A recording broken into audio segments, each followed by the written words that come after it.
Magandang gabi, Oriental Mindoro, una sa buwan ng Abril taong 2014. Ito po ang TVNet Newsline.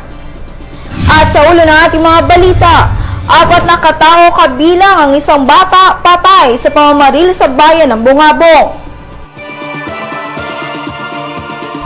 Ormeco Inc. nagbigay ng paliwanag hinggil sa mga nagaganap na pagkawala ng kuryente.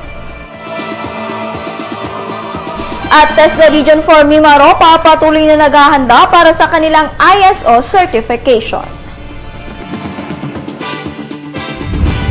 At sa detalye ng ating mga balita, nitong 26 ng Marso, isinagawa ang 2014 Provincial Women's Month Celebration sa bayan ng Pinamalayan na pinangunahan ng Provincial Social Welfare and Development Office sa pamumuno ni PSWD Officer Teresita Umbao sa pakikipagtulungan ng iba't ibang Local Council of Women sa lalawigan sa pamumuno naman ni Provincial Local Council of Women President Mercedita Dumas.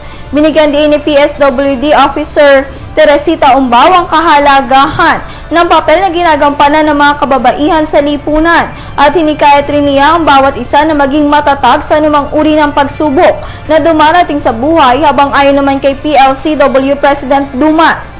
Ang naturang okasyon ay patunay ng pagkakaisa ng mga kababaihan at pagpapahalaga sa nasabing sektor. Samantala, nagbigay naman ng mga mahahalagang mensahe at pagtalakay ang mga panauhin gaya ng may bahay ni Pinamalayan Mayor Wilfredo Hernandez na sa Pinamalayan LCW President Rosalie Hernandez. Ganon din sinasangguniang Panlalawigan Committee Chair on Women, Children, Family Relations and Elderly Board Member Estela Malapitan, Philippine Statistics Authority 4 BOIC Lenny Rio Florido, PTIAD Executive Assistant Juan Evelino Tejada at Provincial Legal Officer Attorney Christine Grace Suarez. Tapok rin sa pagdiriwang ang pagpapakitang gilas ng grupo ng mga kababaihan mula sa iba't ibang bayan ng kanilang mga talento at ang pamamahagi ng wheelchair ng pamahalang lalawigan sa pamamagitan ng PSWDO para sa mga PWDs.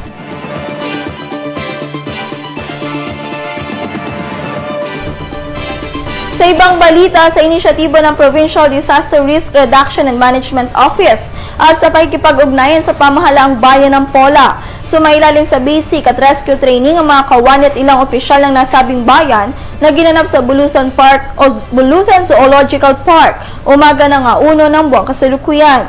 Humigit kumulang 30 kinatawan ang nasabing bayan ng dumalo sa naturang pagsasanay, kung saan ayon kay MDRRMC, Officer Rosendo Di Maunahan, mahalagang nasabing gawain bilang paghahanda ng kanilang nabuong grupo laban sa banta ng kalamidad. Alam po natin na ang Pilipinas ay isa sa mga bansa sa Asia na mataas ang antas ng kahandaan pagdating ng mga disasters, pagdating ng mga kalamidad. Ang Pola po bilang isang bayan, munisipyo na pangunguna ng aming minamahal na Mayor Leandro Pasco Panganiban Jr. at ang aming Vice Mayor at ang Sangguniang Bayan ay bumuo ng Pola Rescue Team sa pamamagitan ng Municipal Disaster Risk Reduction and Management Council na pinamumunuan ng aming magiting na inhenyero, si Engineer Nat Marte. Ang kahandaan po ng Pola sa harap ng mga panganib na banta ng kalamidad ay kinakailangan ipailalim sa mga pagsubok, i-test. At ito po ay isa sa mga paraan kung paano matitest, masusubukan ng kahandaan ng aming bayan sa mga panahon ng kalamidad.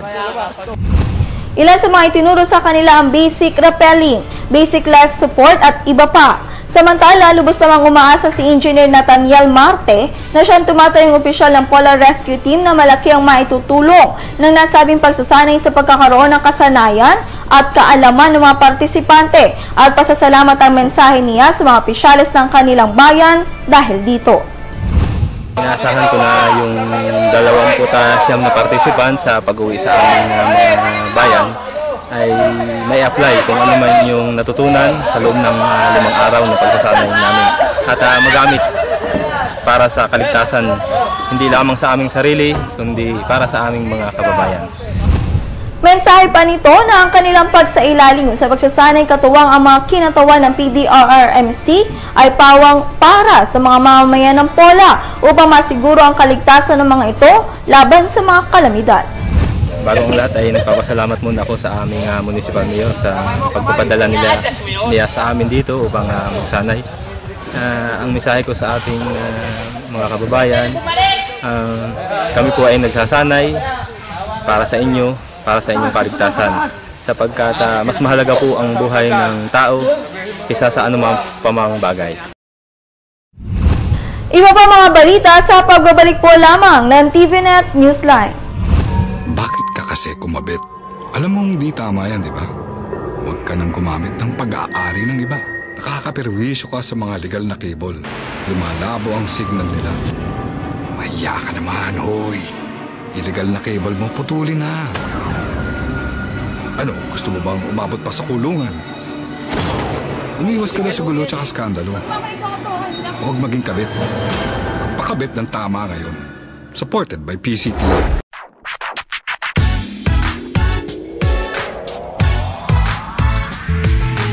Let me tell you how easy to pay your taxes correctly.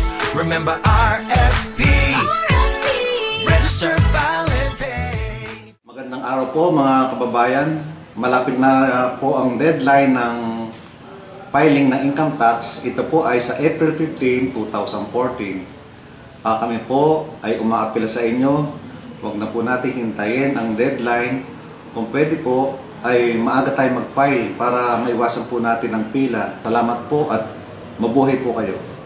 Bayan ay tulungan. Tamang buwis ay bayaran. Good news po para sa lahat ng subscribers ng Cable TV at Cable Internet. Naisa batas na po ang Anti-Cable Television and Cable Internet Tapping Act of 2013. At ayon dito, bawal makikabit ng Cable TV at Cable Internet. Ang parusa sa sino mang lumabag sa batas na ito ay pagkakakulong at pagbabayad ng malaking multa. Bayad ka na nga, kulong ka pa. Kim Atienza po, nagsasabing pagdating sa batas, hindi weather-weather lang. Huwag maging kabit. Supported by the PCTA. Nagbigay ng paliwanag ang Oriental Mindoro Electric Cooperative Inc. o MECO Inc. hinggil sa halos sunod-sunod na mga insidente ng pagkawala ng kuryente nitong mga nakaraang araw. Ayon kay General Manager Romeo Quasay, ito ay bunsod ng technical na problema sa pagitan ng mga power suppliers at NAPOCOR na may ongoing preventive maintenance system. Yan ay dahil lamang sa mga technical problem ng mga power suppliers. Nagkakameron ng mga synchronization problem, halimbawa yung regulation, yung NAPOCOR ay nagre-regulate, biglang tumigil, ay yung ibang mga planta ay hindi makasynchronize ng ayos. So inaayos naman namin at yan ay nangyayari lamang sapagkat yung NAPOCOR ay may preventive maintenance system. So biglang nawala yung regulation na function ng NAPOCOR at may ibang sumambot. Nangyari, hindi naman kinaya ng isang power supplier yung pagsambot dun sa load ng NAPOCOR. Kaya nangyari, biglang naghilaan ng load ang mga power suppliers, hindi kinaya, biglang namatay. So ganun nangyari, yan may nangyayari lamang sapagkat mayroong preventive maintenance system na ginagawa yung makina ng NAPOCOR na ang trabaho naman ay regulation at peaking. So, masyadong technical ang paliwanag at yun ay ating dapat maunawaan ng mga member consumers na ang dahilan ay talagang napaka-technical na reason.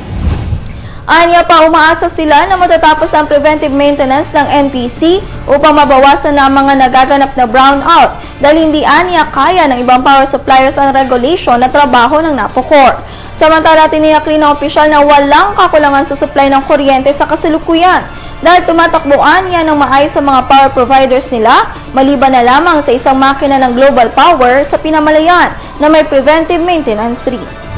Hindi ito nangangahulugan na kulang sa power supply sapagkat ika nga meron tayong sapat na kuryente, sapat na supply kahit na ngayon summer.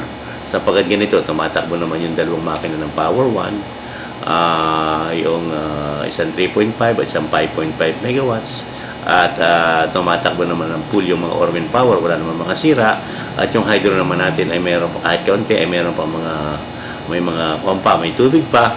So